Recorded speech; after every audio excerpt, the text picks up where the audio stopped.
Halo semuanya, kenalin nama gue Giovanni.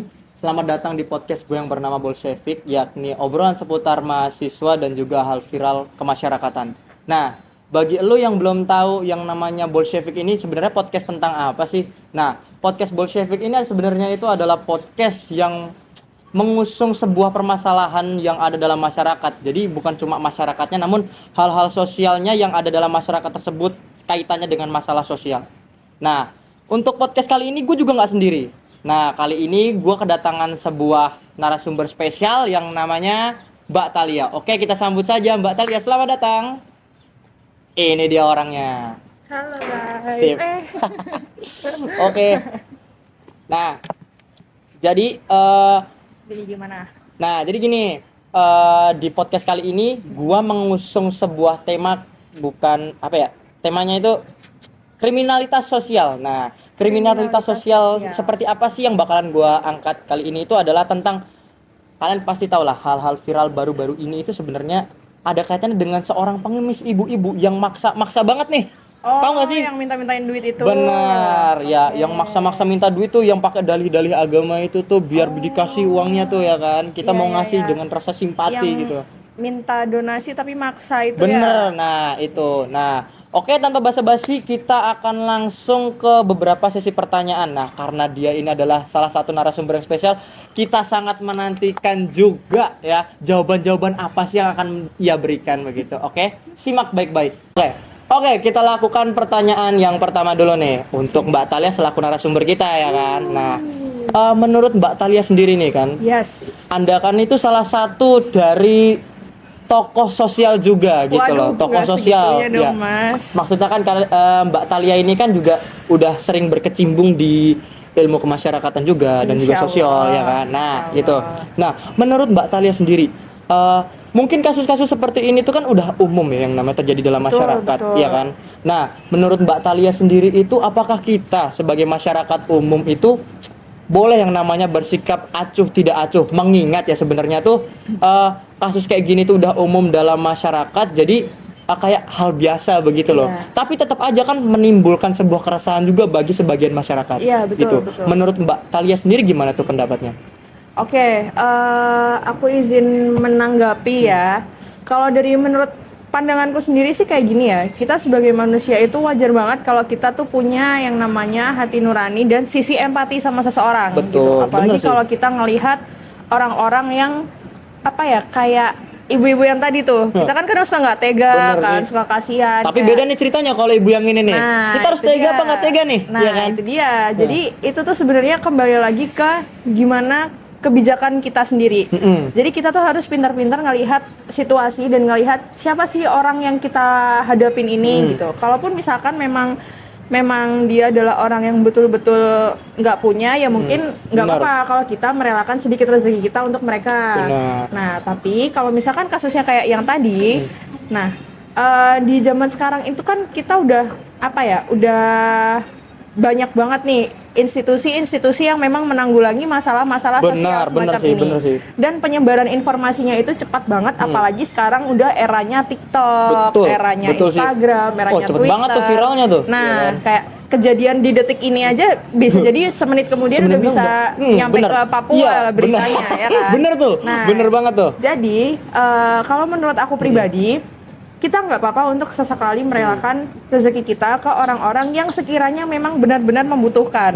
Kan gimana ya, kita kan sebagai manusia ya realistis aja, sama-sama butuh duit nggak sih? Bener sih. Nah, tapi kita kan mengusahakan juga untuk mendapatkan uang itu dari rezeki yang halal. Masih banyak orang-orang yang di luar sana tuh kerja keras, misalkan jualan kerupuk, jualan koran, Bener. mereka keliling dari Bener. pagi sampai pagi lagi jualan barang dagangannya.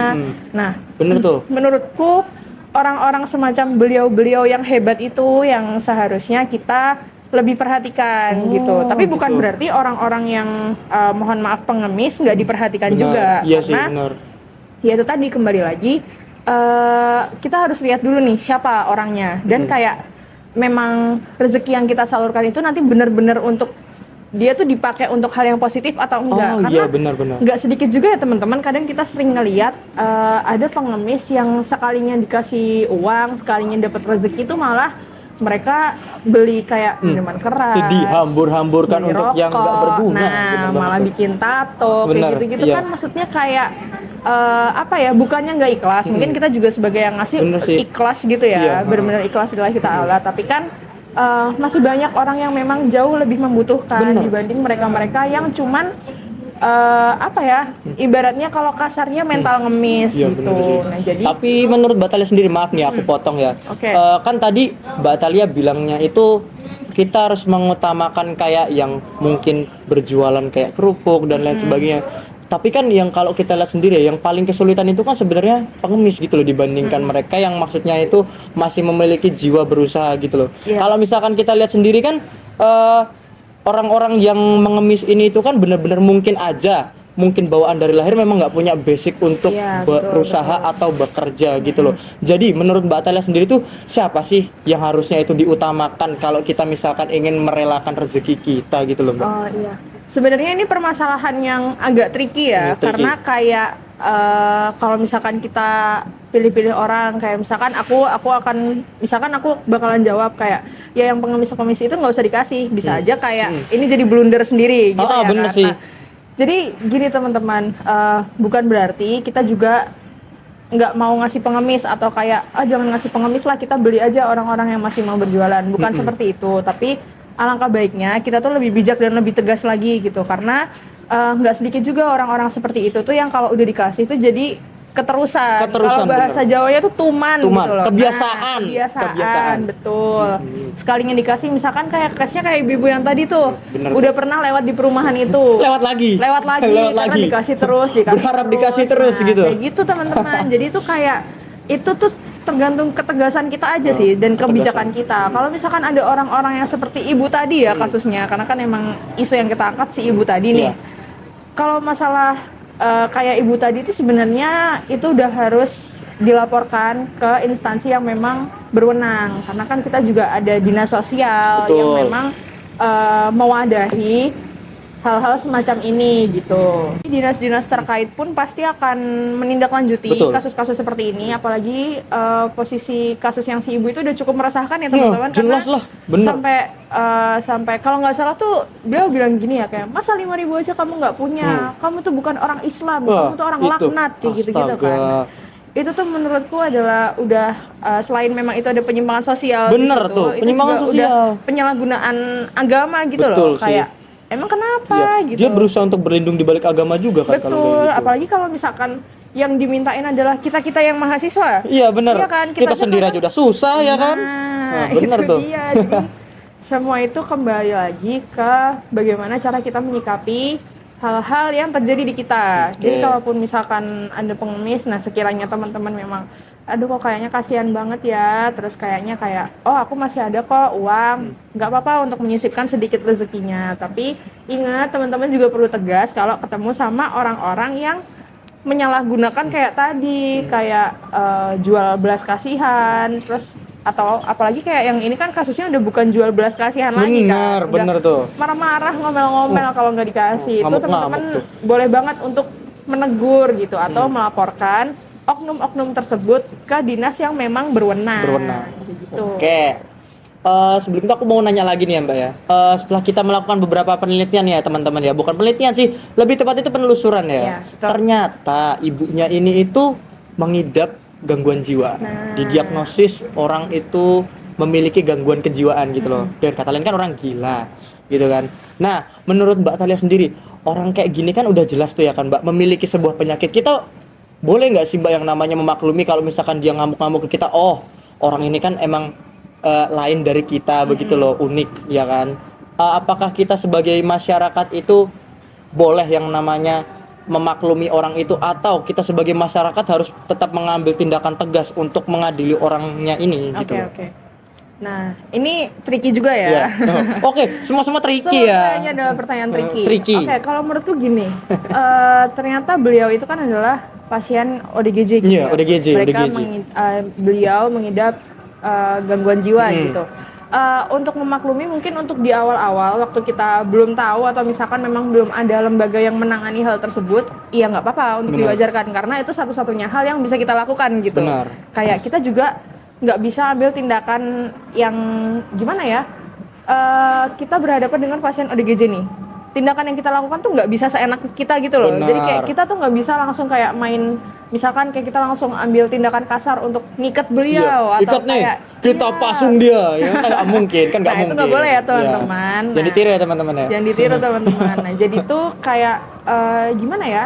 Itu tadi kita tuh kalau misalkan emang kita rasa kayaknya ada yang salah nih sama beliau ini.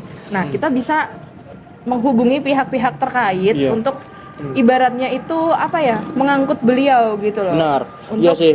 biar beliaunya tuh juga mendapatkan apa ya?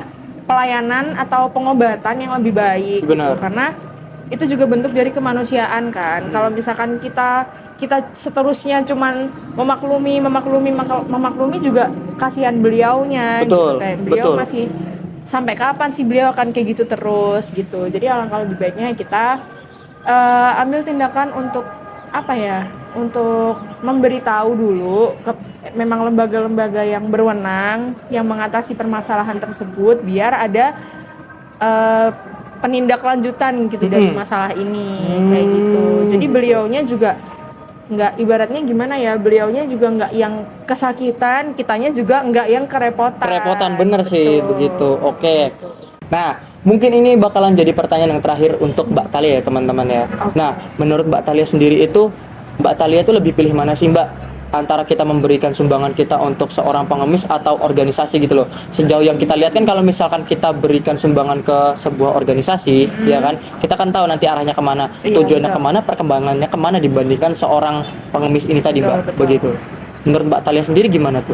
Ini pertanyaan bagus ya guys ya. Nah, Gak tricky nih ya guys ya, ini pertanyaan bagus. Pertanyaan bagus nih guys. Gitu. Oke, jadi mungkin kita sebutnya beberapa orang yang menyelewengkan dana yang kita berikan itu adalah oknum ya. Benar. Oknum itu datangnya bukan hanya dari pengemis itu sendiri, tapi juga ada beberapa organisasi yang menjadi oknum teman-teman. Benar. Nah, jadi balik lagi poinnya sebenarnya itu tergantung kebijaksanaan kita sebagai manusia untuk memilih gitu, kira-kira mana sih organisasi yang memang terpercaya, mana sih pengemis-pengemis yang memang sekiranya membutuhkan. Benar. Jadi kalau aku pribadi ya seperti jawaban yang di awal ya, nggak apa-apa banget untuk menyisihkan rezeki kita sebagian ke pengemis-pengemis yang memang dirasa membutuhkan. Betul. Nah, tapi nggak apa-apa juga kalau misalkan kita lebih memilih untuk menyalurkan rezeki kita melalui organisasi-organisasi terkait, karena kan sekarang udah banyak banget tuh organisasi yang geraknya tuh di bidang sosial dan masyarakat. Benar. Gitu. Nah, itu di lingkungan hidup juga terutama. Nah, kayak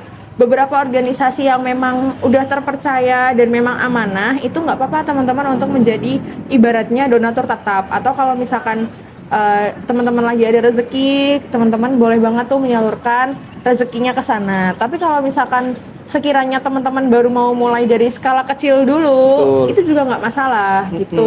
Nah, tapi itu tadi teman-teman harus sangat-sangat bijak dalam memilah dan memilih kira-kira rezeki ini tuh akan disalurkan ke orang yang mana, dan penyalurannya itu harus benar-benar tepat gitu. Dan menyalurkan rezeki itu bukan harus lewat uang ya, yo. Ya benar ya teman-teman ya. Misalkan kita punya baju-baju atau buku-buku yang memang udah nggak pernah kita pakai, udah nggak pernah kita rawat lagi, boleh banget untuk disalurkan ke orang-orang yang memang membutuhkan gitu. Atau kalau misalkan kita lagi ada kelebihan lauk di rumah, lagi ada kelebihan nasi. Khususnya teman-teman kos kalian tuh ya kan. Nah, betul. Kadang kan suka kayak masak beras kebanyakan gitu. Nah, daripada berasnya kering gitu bisa teman-teman bagiin ke orang-orang yang memang membutuhkan kayak gitu. Jadi ini sekalian aku mau nitip pesan ya ke teman-teman. Pesan ya teman-teman. Harap diperhatikan. Pesanku untuk teman-teman di luar sana, teman-teman harus bijak dan harus berani untuk memberikan ketegasan kepada siapapun itu, terutama oknum-oknum yang memang sudah meresahkan gitu perlakuannya. Betul Jadi banget. Selain teman-teman harus bijak, teman-teman juga harus tegas. Kalau misalkan teman-teman ketemu dengan oknum-oknum, contohnya kayak yang ibu-ibu tadi, nggak masalah banget teman-teman untuk ditegesin. Kayak gimana ya? Kayak misalkan kayak Bu, jangan maksa Bu. Kita juga di sini sama-sama mencari rezeki. Saya juga sekarang lagi kuliah. Saya juga nyambi Betul. kerja misalkan. Jadi kita sama-sama cari rezeki, Bu, nggak boleh maksa. Betul, nggak boleh gitu. maksa ya teman. Jadi Intinya kalau kalian minjem sama teman kalian nggak boleh maksa ya teman-teman ya. betul. Gitu. Khususnya ke teman kalian kan bukan pengemis kan, kalian masih bisa kerja gitu. Nah, Gitu. oke, makasih ya Mbak Tali atas pendapat dan Sama-sama. tanggapannya nih ya kan. Terima kasih Oke, juga sudah mengundang aku benar, kesini. makasih banget. Kami yang makasih Mbak, gitu loh ya. Aku juga terima kasih. Oke, sekian sekian podcast Bolshevik pada sore hari ini. Kami tutup. Nantikan kembali podcast-podcast selanjutnya. Kita akan membahas tentang sebuah isu sosial dan hal-hal viral sampai mual. Sekian dan terima kasih. Kami undur diri. Dadah.